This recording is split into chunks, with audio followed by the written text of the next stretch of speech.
He, şunda ekan gitip ketken. Ne papa? Tumşuğun appak kılıp al. Hadi başa yap. Hoş iyi.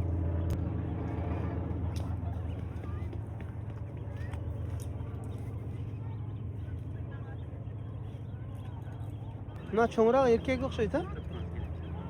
Kaç hazret? Yemek koy. Ha, maya böyle bir şey.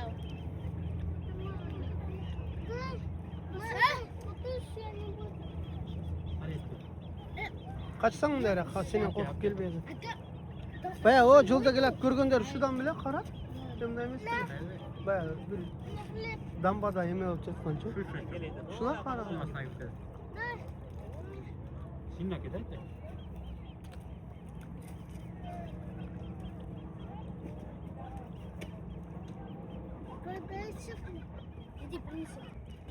Ne oldu suğa girmeydik şeytan mı? Yok abi şimdi.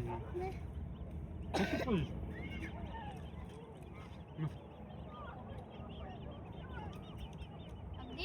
Ol gide. Gidiyor da gülayız. Oo şov mu? Kaysa. Tamam abi. Ha çoğun şol. Var şundaylık için ola o. Çoğun olmayken ha. Yancı şov mu?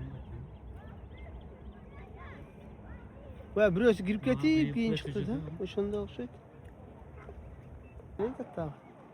Когда вкусом поедет. Hayır niyatı. Niyatı bir problem. Что под кролики? Harry, kurttaysın ha sen ha. Kaçırdın hem kara taşın ırtıp bıyıklık oldu. Что смеешь? Что? Bıyıklık.